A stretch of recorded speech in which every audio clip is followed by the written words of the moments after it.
just not fucking real. There's way too much happening with the Niners for them not to look into this. Not a real science. We actually are giving airtime to this study. I can't believe of all the things that these guys have to do in the offseason, we're actually going to look into this stupid substation because some kook with a Twitter account who, honestly, good for him. Congrats. He has peaked. He has become a pest in the Niners organization. We're actually giving that oxygen. Maybe we should look into, I don't know, our trainers, the ones that said we should send McCaffrey to Germany.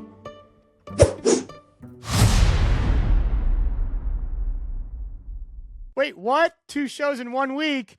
Just kidding. That's what the standard is. That's what we do. Hi, welcome to show number 2 of this week. I'm Henry. This is Evan. This is Evan. Yeah, sorry. Well, any other time in my life, I'd probably virtually slap you in the face, but now we're good. It's applicable, and I'm leaning into it fully. I didn't give you enough airtime when we talked about that. That came out of nowhere. I wasn't prepared for that kind of language, that kind of vernacular. What was it? Monday morning, we did our show. Like, it was early for me. Evan said something a few days ago that it really has stuck with me over the past couple of days. He said that all Jets fans are basically cucks right now for Sam Darnold. And I didn't understand what he was talking about. And maybe I did, but it didn't really resonate. This is the greatest the Jets have felt in a long time. Really they are passionately erotic about Sam Darnold in his own Super Bowl. Yep. This is the closest we've been to a Super Bowl in 50 years. Like the hotel. You go to the hotel. It's like, who sits in that chair? Like, where's the use in that chair? It's right here. It's angled perfectly, and you're sitting there, and Sam Darnold's like, "Are you sure?" It's like, go ahead. Like, you got your glasses. You're like, wait, hang on. Let me just adjust my seat. Yep. Okay. Is the lighting good? Hold on. Wait. 1 second. Oh, hang on. I gotta waistband it. 1 sec. Now we go. Texas talk. There you go. Perfect. Just like that. Texas Go ahead. talk. All you. Texas talk. Oh, welcome to the Wonder Fan Show, sponsored by the Wonder Fan app. Guys, this is going to be a few announcements here, some housekeeping stuff. We are going to be in the Bay Area all next week. Evan is going to be behind enemy lines. It's like, oh my God. He's a prisoner of war in my turf. How cool is that? First of all, It's Alcatraz, basically. Well, you can escape. It's been done before. I just won't let you. Yeah, I'll be on. I'm an ad seg. I'm locked down. It's so great to have you in the Bay Area because you're going to see for yourself everything that is special about being a Bay Area sports fan. You get to see sort of the setting because a lot of it is you just kind of hear about it. You see stuff online about the substation, the electric factory. And I could just tell you with, we being there, I'll point it out saying that's bullshit. And that's not actually real. And everything you've seen from that being the reason the 49ers are going down like flies. Yeah, sure, that guy had 30 million impressions on his tweet. He had a lot of really cool words in his bio, and none of them said doctor. So, great for him. It's kind of like 9 out of 10 dentists. He's the 10th dentist that says you should use Pennzoil instead of toothpaste. So I get to show you that in person. Really excited. It's going to be great.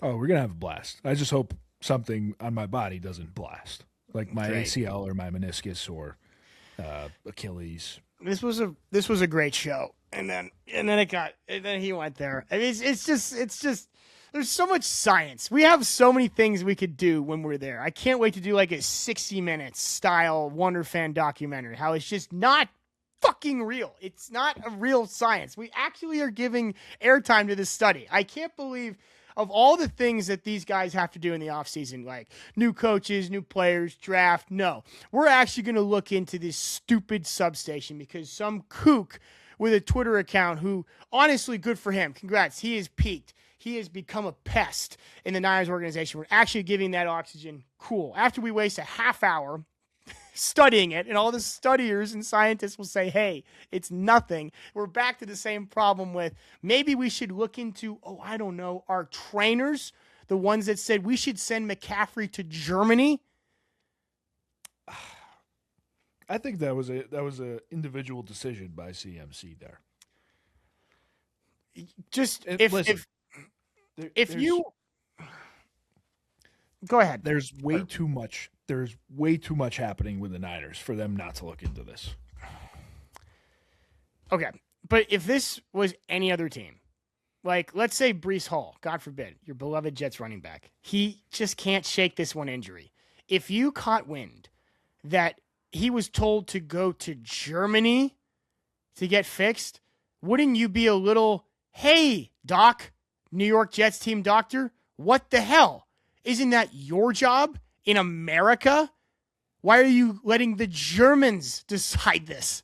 They're the best at engineering, of course.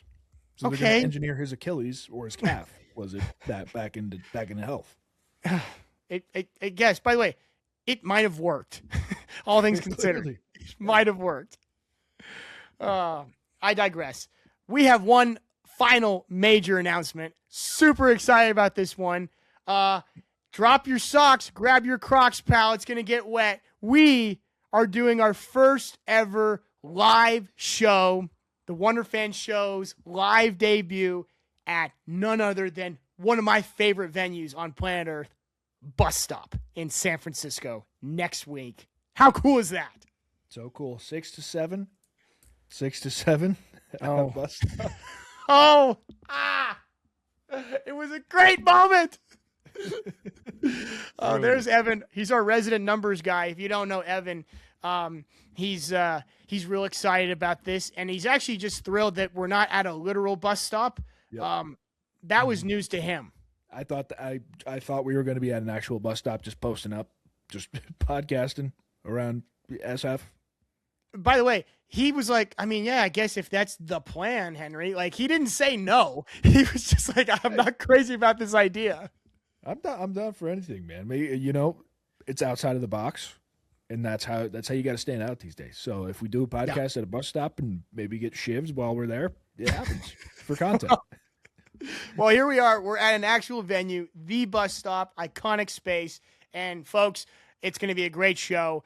Obviously, because anything live is better than just me doing it from my cuck chair right here, or it's your cuck chair that I'm borrowing from. Yeah, so it's right. It's, Yeah, we're going to be using that while we're out there.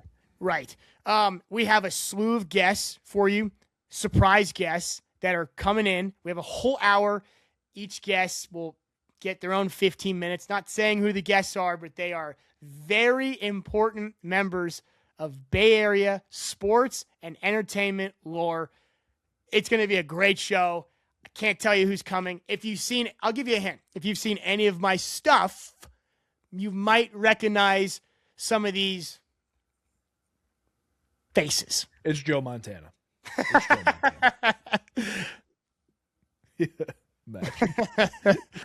Can't say who's coming. Just kidding. Will Arnett said he's unavailable, so we had to reverse. We had to go backwards from that. Really excited. February 4th, 6 to 7, from the Bus Stop in San Francisco.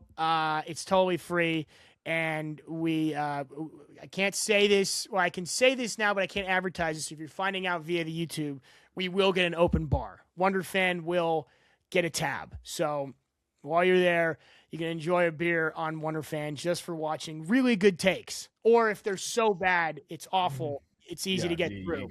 You gotta put a few back, but you're only going to get that if you have the app downloaded.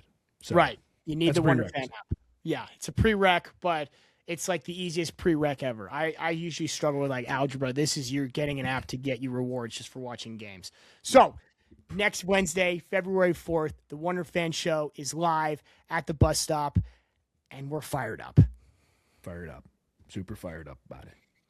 I'll tell you what I'm not fired up about is the game itself. And what's not helping, we talked about this already, it's sort of like a lose-lose situation, not just because you have a rematch. It's two teams, at least for me. I know most of America is jumping on with Seattle because it's not the Patriots. But I do think this is brutal, because what if this is the beginning of a Seahawks dynasty? And what if we're going from a Chiefs dynasty, or scratch that? I mean, what if we're going from Patriots domination. And finally, we get a break. And Patrick Mahomes was the hero to break it up. Oh my God. Close your eyes. 5 years later, he's the new villain. Finally, Patrick Mahomes goes down. Great. We get a break. Oh, what's that? The Patriots are back. God damn it.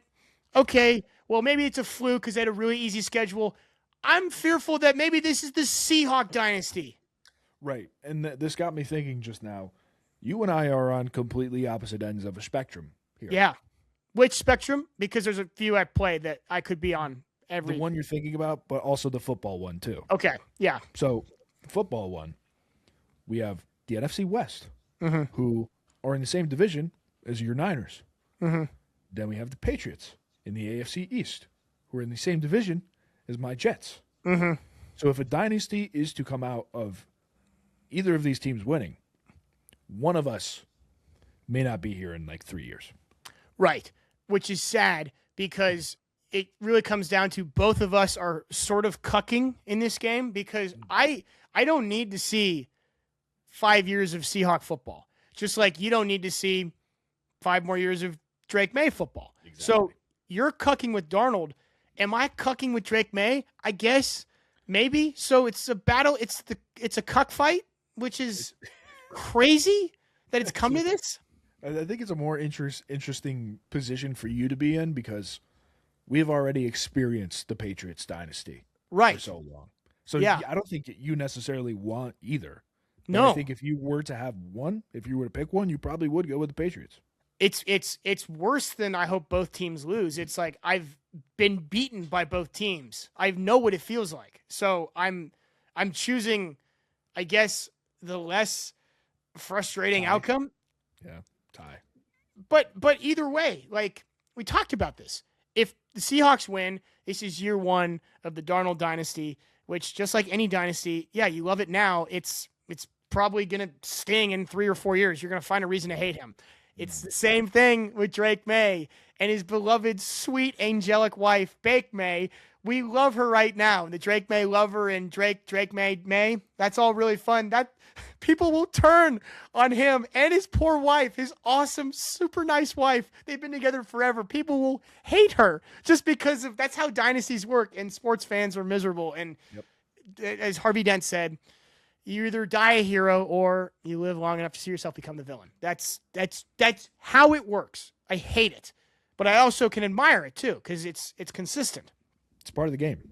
You know, people you just punch up. They're jealous. Yep, that's what it is. Or also, they just hate you. I think that's fair. So going to hone in on the Patriots cope right now, there is this national cope that Patriots fans are defending their schedule, you know, and they're doing it. It's crazy. It's crazy. Insane. They're defending their schedule, but the tactics, I mean, I obviously know a lot of this was for humor. We saw Hank from Barstool basically say, well, if you take away the NFC West teams, then the Seahawks haven't played anybody. They play at least twice a year. Right. So I guess if you take away half their schedule, they've played nobody. But I've seen, and you can say, all right, well, it's a very self-aware podcast, and like that's the backbone. I've seen actual Patriots fans in comments, deep. I've had too much time this week.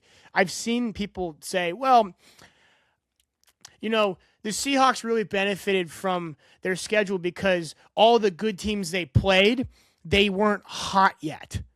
I saw one fan that said they played the Texans too early in the year. Like what? You know what this sounds like? This sounds like you week 14. No, it does. Come on. Yeah. No, that's so different. The same shit you were doing week 14, just finding any way to make all roads lead back. No, but what I was doing was I wasn't putting lipstick on a pig.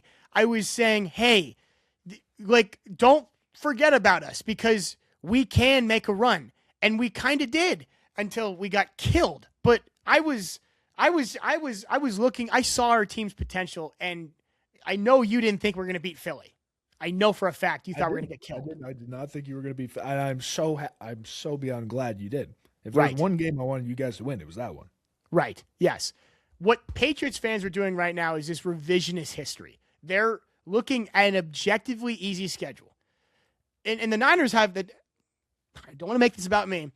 The Niners' easy schedule that started. Look at me. I don't need this eye roll right now because I don't want to talk about this for much longer because this is crazy.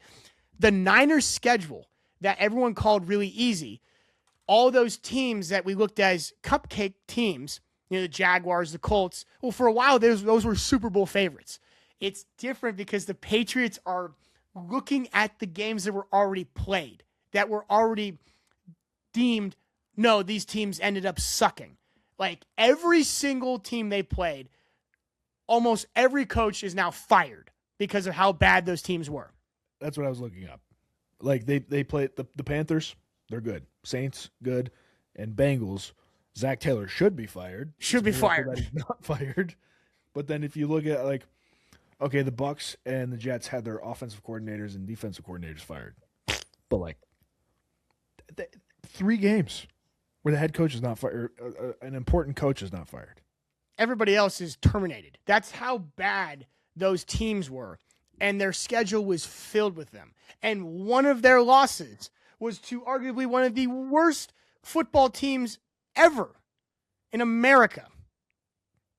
The Raiders. No sense. Yeah. It makes no sense. And so now they're coming in here saying, the Texans comment was crazy because the Seahawks throttled them on Monday Night Football. And people are saying, well, this was the moment the Texans decided they wanted to be good. Patriots fans are saying, we played the Texans at their best. You played the Texans at their worst. Good Lord, There's an excuse. There's an excuse for everything. I saw a great comment. It was on one of our posts. I'm not going to give him any attention.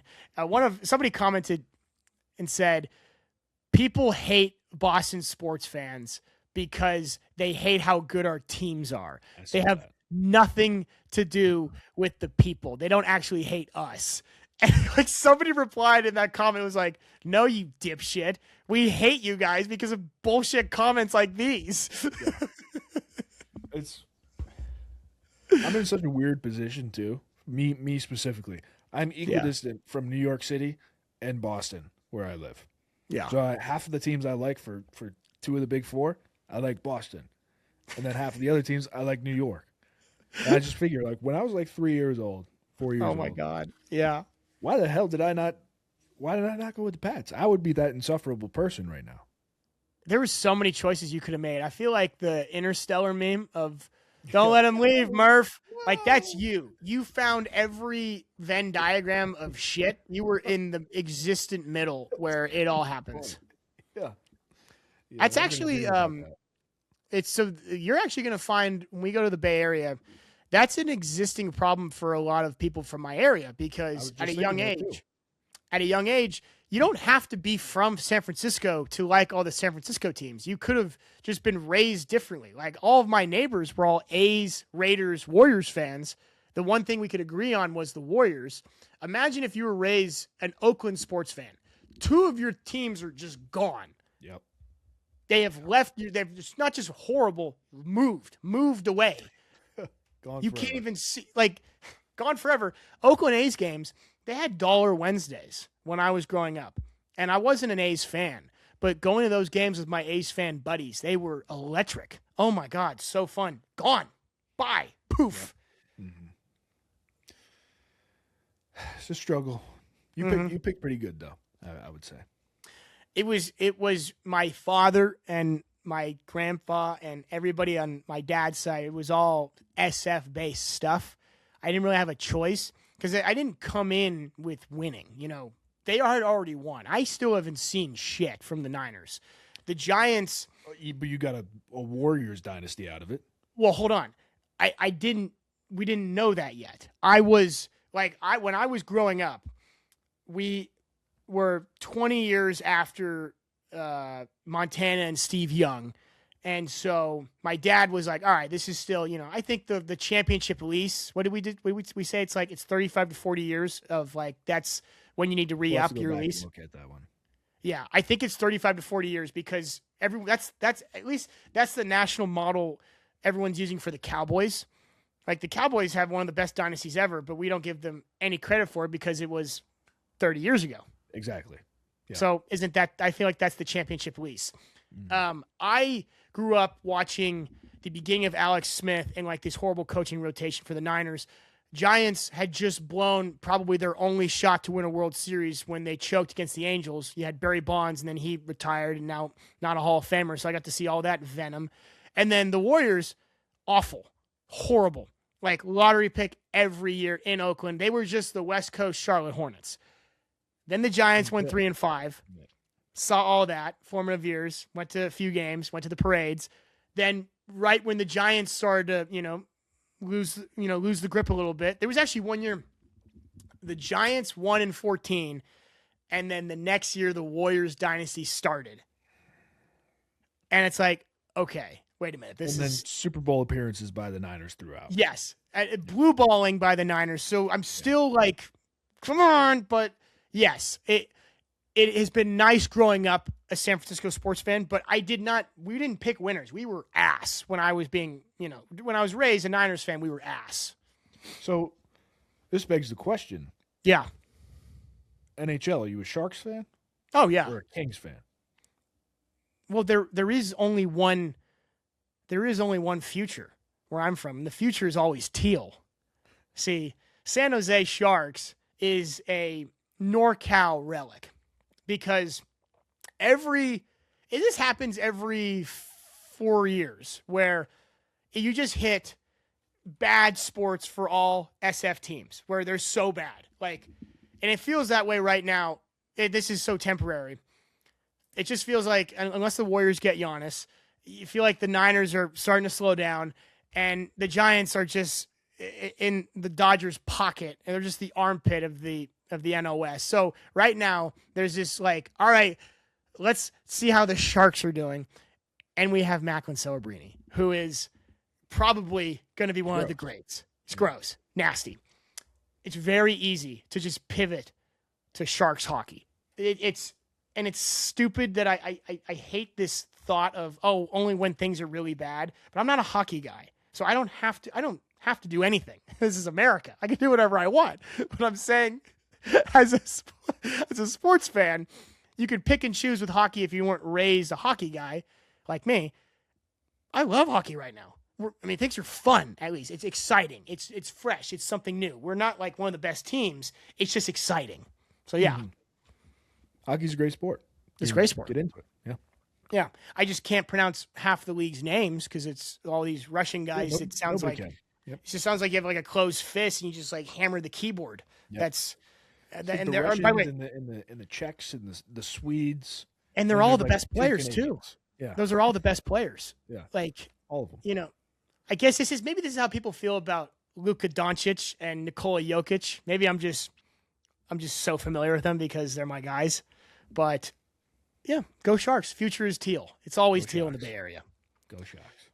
Okay. Wanted to talk about Giannis real quick. And this is actually a great segue. I know you're not a huge NBA guy. Right.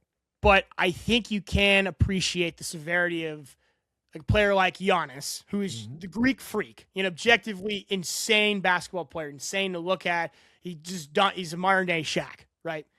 Mm-hmm. He has demanded a trade from Milwaukee. This is like a year-long thing, and now it's finally official. Oh, I want to explain. I want to mansplain this to you. Why this is important. Because it's a very specific type of problem. It all roads lead back to Rome. And I'm going to explain. You're going to love this. This is great. This is great. Here we go. There are 6 fan bases that are in the so-called Giannis sweepstakes. It's the Warriors, it's the Knicks, it's the Heat, Sixers, Wolves, and the Raptors.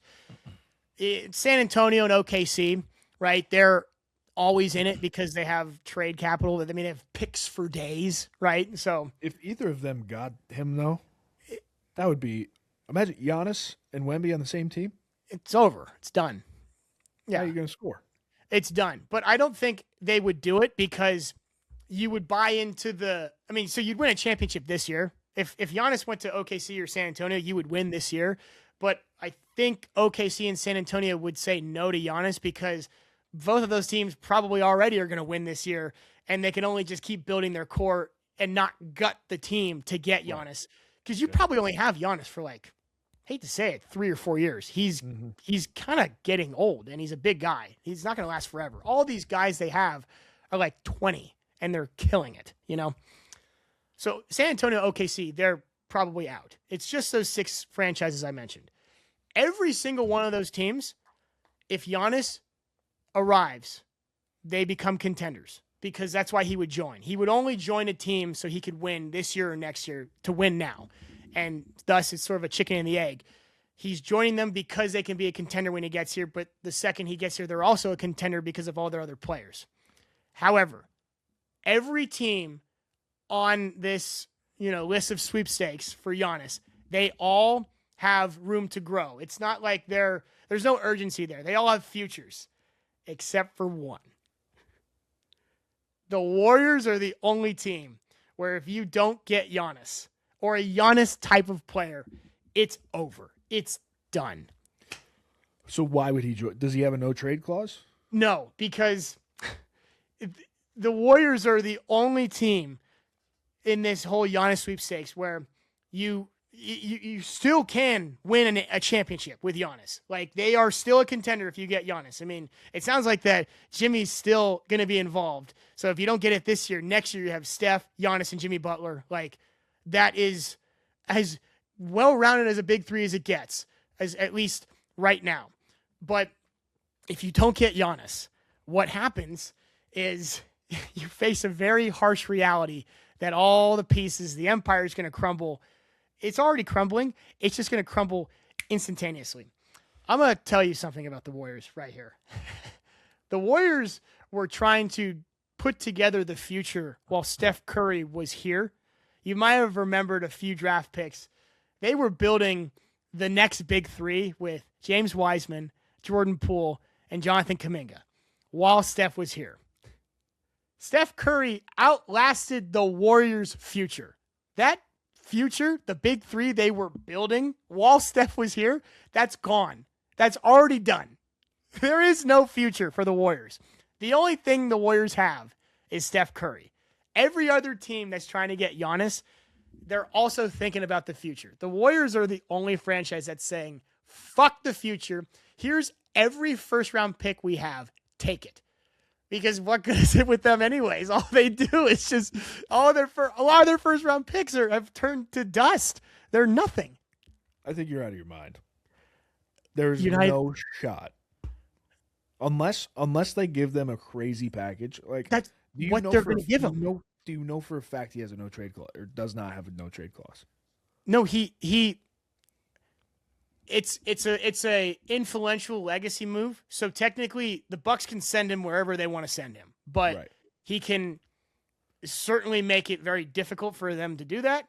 And they wouldn't, because he got them a championship. It's a respect thing. It is still a business. So technically if they want to send him to Charlotte, they can, but they won't, because it's a respect thing. However, the Warriors are the only team that literally know, hey, things are probably not going to be here in a couple of years. There is no reason to talk about the future. And the general sentiment from us fans is we know the end is coming. There is no future. There is the present. Steph Curry is the present. He's the greatest. He's like Jordan tier level player. It's kind of like how Bulls fans are like, they don't need... Chicago Bulls fans, they're not dying for a finals right now because they have 6 hanging in the rafters. They had it. Mm-hmm. We know that's... Well, okay, yeah, I guess that was sort of a nice, meal in between meals, sort of like a brunch, but it wasn't... There was nothing materialized from that. Of course. But that was something to hang their hats on. Yes, but that's... I guess D Rose to Bulls fans is, what could have been. Right. But it's not like all they have. The D Rose jersey gets hung next to 6 championship banners. Right. Exactly. So my point with the Warriors is they know that it's probably done for a while after the Curry days are done. So let's just get one more championship because Hey, this is where you're losing me right now. why? Are the Warriors? They're not that good this year, are they? They're eighth in the West. But that's the thing with Steph Curry is if you get him, and it's always comes back to, well, if he's that good, he shouldn't need support. They just don't have a big. And if you have a big like Giannis, you can't lose because Steph is still putting up MVP numbers. In fact, he's doing it he's averaging 4 free throws a night. Like, he's allergic to getting foul calls because this league is insistent on making sure he retires tomorrow. The Warriors are the 8, and what's crazy about them is if you look at their roster and you're watching how they're doing it, yeah, they're one of the few teams where if you don't have your superstar, like the Nuggets haven't had Jokic for a month, and they're still the 2 or 3. The Warriors cannot do that. You can't go without Steph Curry. That's my point, is a Stephless Warriors team like we saw the other night. It looks like that Brandon Podziemski clip that we put on WonderFan where he almost lost it. Oh, he did lose it. Oh, but they got a charge, and then they lost by 30. That's the future of Warriors basketball without Steph. Every Warriors fan knows that and is okay saying goodbye to their future so we can maximize the present. That is the Giannis urgency in a nutshell. Every other team, it doesn't matter. If the Miami Heat don't get Giannis, okay. I mean, we'll just keep doing what we're doing. They beat the Thunder the other night. We can't beat the Thunder unless we have like a Giannis. We're not going to be something unless we get a Giannis. And if we don't get a Giannis, then it's over. I'm interested to see where it goes. I don't think that's going to happen. Yeah, You're pipe dreaming. Just like your Niners Super Bowl. I would say it's a little safer of a bet than a pipe dream. It's like I'm manifesting it. I haven't gotten any Temu spells yet. My girlfriend's into like she'll like get spells on eBay. Like she'll be like, oh, I just ordered a spell because I need a raise, So she will get a spell. Whoa! You can't just gloss over that. What do you mean a spell? Like like witchcraft? In California, a lot of people here will buy spells.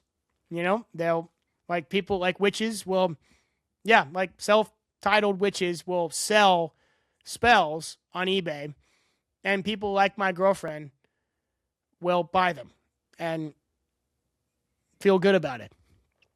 Notice how I said her spell, not my spell. I don't spend money on stuff like that. I just spend money on things that actually work out, like tickets for, betting tickets so that the Warriors will win the West or the Niners win the Super Bowl. Yeah. Oh, wait, that didn't work out. Yeah, they work out every time. Yeah. So I guess, I can't look at my girlfriend and say, stop doing that when she's asking me, why are you still sobbing about the 49ers? Why did you just bet on this injury-riddled team to win the Super Bowl? It's touche. That's interesting. Mm-hmm. I suppose we'll just have to wait and see. But I don't think it's going to happen. I sure hope it does. It would make my life a lot more fun. But anyways, that's it for today, folks. Remember, use WonderFan every time you watch your team play on TV. You earn rewards just for watching the game, no matter if they win or lose. Even if you're a Kings fan, Sacramento Kings, there is still a reason to watch your team play using WonderFan. But for everyone else, we will see you in the Bay Area. If you're there, don't be a stranger. We have our live show on Wednesday, very fired up about. Use WonderFan. Become a Wonder fanatic.